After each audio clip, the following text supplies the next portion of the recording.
अस्सलाम वालेकुम जी, मैं हूं अदील राज। आप देख रहे हैं मेरा यूट्यूब चैनल। सबसे पहले तो सब्सक्राइब जरूर कीजिएगा, फीडबैक जरूर दीजिएगा। आप लोगों से कल एक दरखास्त की थी, बहुत ज़्यादा लोगों ने उस पर अमल नहीं किया, बहुत सारों ने किया भी, कि एक चैनल है द राजा स्क्वाड, लिंक उसका आपको डिस्क्रिप्शन में और फर्स्ट कमेंट में पिन हुआ मिलेगा, उसको जाकर ज़रूर सब्सक्राइब कीजिए। हमने उस चैनल को सपोर्ट करना है, अब उनका ही चैनल समझिए, उसको ज़रूर सपोर्ट कीजिएगा। कॉन्टेंट ज़रा डिफरेंट है। खैर, बात करेंगे आज कि आखिर ये क्या हो रहा है भाई, ये हो क्या रहा है।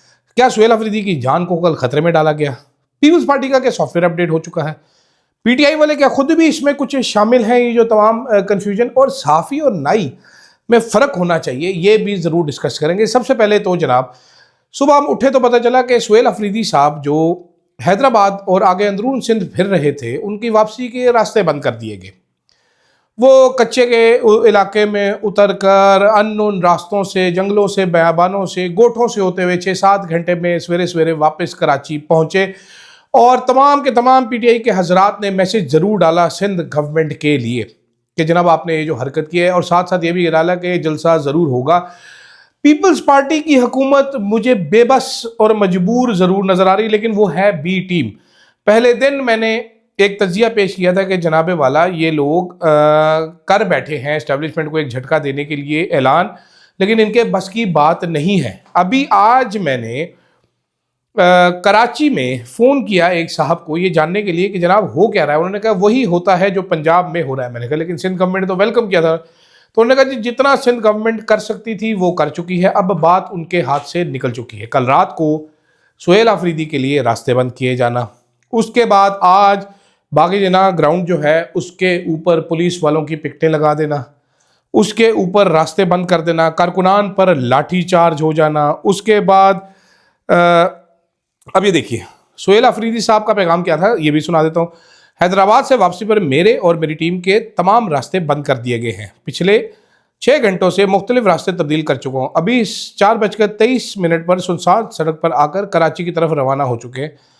सिंध गवर्नमेंट मेरे साथ मेरी टीम की ज़िंदगी से भी खेल रही है। जो ये रवायात एक सूबे के वज़ीर आला के साथ दूसरे सूबे में बनाई जा रही हैं, ये मुस्तकबिल करीब में नुकसानदेह साबित होंगी। पाकिस्तान हम सब का है, इसमें नफरतों को इतना मत फैलाएं जिससे वापसी मुमकिन ना हो सके।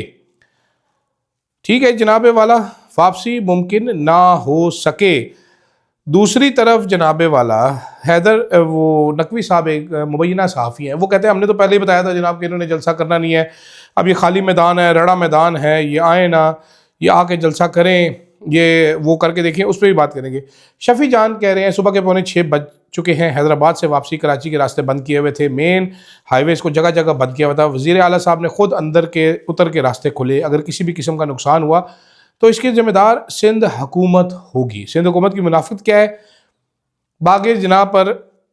अब ये पीटीआई वाले कुछ कह रहे हैं, इंटरेस्टिंग है कि बागे जना पर पुलिस जरदारी पुलिस का हमला हो गया। यानी शाहिदीन के मुताबिक कारकुनान पर लाठीचार्ज किया जा रहा है, गाड़ियों के शीशे तोड़े जा रहे हैं। वही पंजाब वाला मॉडल। सलमान अकरम राजा ने क्या ट्वीट किया वो भी सुन लीजिए। सलमान अकरम राजा साहब कहते हैं just reach Karachi from Hyderabad after 7 hours driving through jungles in one CMKPK's vehicle, motorway close, the fascist state lost it nerve after seeing the massive response of the people given 2 days of freedom and human dignity. जनाबे वाला सूरत हाल बनी गया। अब ये anybody's guess, your guess is as good as mine. ये किसी का भी गैस हो सकता है, लेकिन कुछ आपको हकायक के साथ कोशिश करते हैं जितना बता सके वो बता दे। पीपल्स पार्टी ने या सिंध गवर्नमेंट ने ज़रूर कोशिश की। ये कोशिश किस लिए थी? ये कोशिश इसलिए थी कि पीपल्स पार्टी ज़रा अपने लिए पंजाब में भी जगह बना सके इस जेस्चर के साथ, और लोगों ने उसको बहुत ज़्यादा अप्रिशिएट भी किया। आप सिंध गवर्नमेंट का सईद गनी की वो ट्वीट देखें, लाखों में रीट्वीट सब्सक्राइब हुए। इससे पहले सईद गनी को वैसे कोई पूछता नहीं है, तो लोगों ने भरपूर पजीराई का इजहार भी किया। लेकिन फिर जो सलमान अकरम राजा ने कहा है कि स्टेट अपना नर्व खो बैठी, अपनी कूल खो बैठी, तो मेरा ख्याल है स्टेट को ये अंदाज़ा हुआ कि जनाब ये सिर्फ कराची में जो हमने अफ़गानों वाली कहानी बेची है कि अफ़गान आ गए थे वहाँ पर, भाई अफ़गान के खिलाफ तो सेंटर ऑपरेशन कर रहा है। अफ़गान इतने खुले वैसे कैसे फिर रहे थे? ये तो फिर आपकी पॉलिसी पे सवालिया निशान है कि आप हमें कह रहे हैं कि हमने अफ़गान पकड़ पकड़ के सारे वापस तुम दिए। ये इधर दंदनाते पीटीआई के जलसों में क्या फिर रहे हैं आप, क्या चेकिंग कर रहे हैं? फिर वो जो गुडविल जेस्चर था पीपल्स पार्टी का वो किधर बढ़ गया जी? क्या इसका मतलब ये है कि पंजाब पुलिस की तरह सिंध पुलिस भी सिंध गवर्नमेंट के काबू में नहीं है? पीपल्स पार्टी से ये सवाल पूछा जाना चाहिए कि किसके कहने पर पुलिस ने ये गाड़ियां तोड़ी सारी? किसके कहने पर रास्ते बंद किए गए? आपको मालूम है एक सेंसिटिव सूबे का वजीर आला ट्रैवल कर रहा है, आप रोड कैसे बंद कर रहे हैं? आप पागल तो नहीं है? आप वो डिटर्मिन्ड लोग हैं, वो इस चीज़ों के आदी हैं, वो दूसरे रास्ते निकालेंगे, वो आ जाएंगे।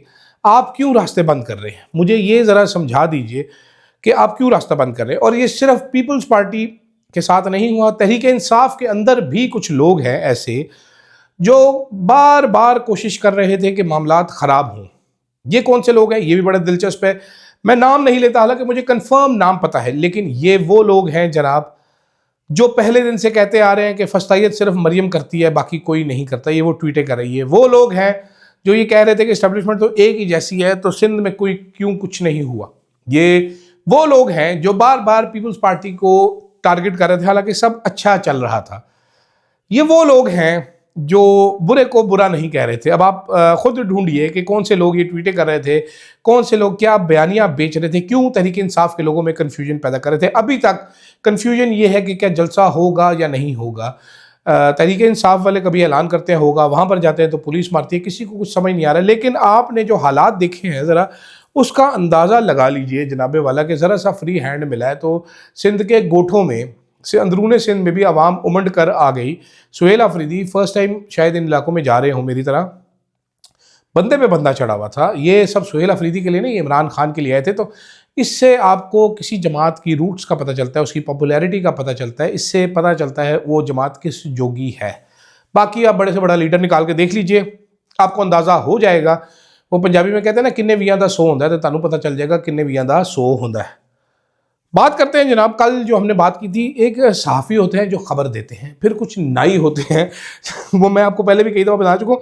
तो अभी सहाफ़त और नाई होने में कोई ज़्यादा फ़र्क नहीं रह गया। मेरी आज सुबह भी बात हो रही थी एक अहम शख्सियत से, तो यही बात हो रही थी कि अब सहाफ़त में फ्यूचर तो कोई रह नहीं गया।